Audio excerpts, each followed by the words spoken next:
دکھاتا ہوں دو قومی نظریے سے کیا مراد ہے۔ اچھا، یہ جو ہے یہ پیج نمبر 7 ہے، یہاں پہ آپ دیکھیں یہ پیج نمبر 7، اور یہ جو ہے دو قومی نظریے سے کیا مراد ہے، اس کا جواب ہم لکھیں گے۔ آپ یہاں پر آئیں، 1 2 3 4 5 6 7، یہاں 7 نمبر لائن پر آپ آ جائیں تو یہاں لکھا ہوا ہے کہ ہندو اور مسلمان، تو اس کے کی جگہ آپ لکھیں دو قومی نظریہ سے مراد یہ ہے کہ، تو پھر آپ یہ کہہ لکھیں، دو قومی نظریے سے مراد یہ ہے کہ ہندو اور مسلمان دو الگ الگ قومیں ہیں جن کے درمیان واضح اختلاف کی وجہ سے زیادہ عرصے تک ساتھ رہنا ممکن نہیں ہوگا۔ اور پھر آپ لکھیں گے کہ یہ دو قومی نظریہ سر سید احمد خان نے پیش کیا تھا۔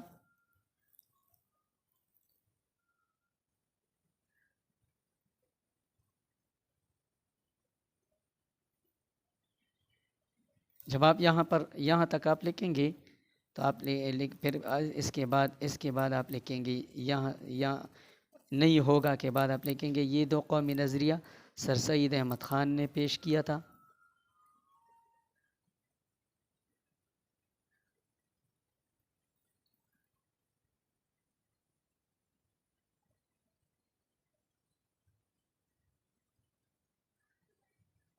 آپ اس میں یہ بات ایڈ کر سکتے ہیں کہ یہ دو قومی نظریہ سر سید احمد خان نے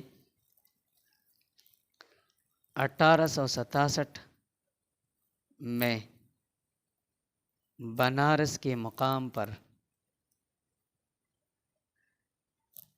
اردو ہندی تنازع کے بعد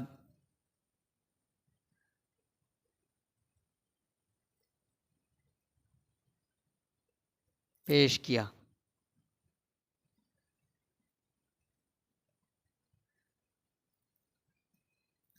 ٹھیک ہے، ایک دفعہ پھر آپ آئیں تاکہ میں آپ کو یہ دوبارہ کر سکوں۔ دو قومی نظریے سے کیا مراد ہے، تو آپ لکھیں گے دو قومی نظریے سے مراد یہ ہے، یہ آپ 1 2 3 4 5 6 7 نمبر لائن پر آپ آ جائیں، 7 نمبر پیج کے 7 نمبر لائن پر، تو آپ لکھیں گے دو قومی نظریے سے مراد یہ ہے کہ ہندو اور مسلمان دو الگ قومیں ہیں جن کے درمیان واضح اختلافات کی وجہ سے زیادہ عرصے تک ساتھ رہنا ممکن نہیں ہوگا۔ ٹھیک ہے، اور پھر اس میں لکھیں گے کہ یہ دو قومی نظریہ سر سید احمد خان نے 1867 میں بنارس کے مقام پر اردو ہندی تنازع کے بعد پیش کیا۔ عزیز طلبہ، یہ ویڈیو جو ہے یہ ابھی زیادہ اور اس کا سائز بڑھ رہا ہے، اور پھر اس کے اپلوڈنگ میں تھوڑا سا مسئلہ ہوتا ہے، لہٰذا اگر ہم مزید کویسچنز کرائیں گے تو یہ ویڈیو زیادہ لمبی چوڑی ہو جائے گی، لہٰذا اس لیکچر میں آپ نے مشقی سوالات میں MCQs سارے کر لیے، اور جو شارٹ کویسچنز ہیں وہ ہمارے پاس یہاں پر ٹوٹل شارٹ کویسچنز جو ہیں یہاں پہ ہمارے پاس 6 ہیں، اور ان 6 شارٹ کویسچنز میں آپ نے جو ہیں 2 شارٹ کویسچنز وہ پڑھ لیے۔ انشاءاللہ اگلے لیکچر میں ہم شارٹ کویسچن نمبر 3 جو ہے ہم پڑھیں گے، اور وہ ہوگا پیج نمبر 15 پر۔ انشاءاللہ یہ اگلے لیکچر میں ہم آپ کو پڑھائیں گے۔ امید ہے کہ آپ کو یہ سب کچھ سمجھ آ گیا ہوگا۔ اگلے لیکچر تک آپ سے اجازت چاہتا ہوں۔ اللہ حافظ۔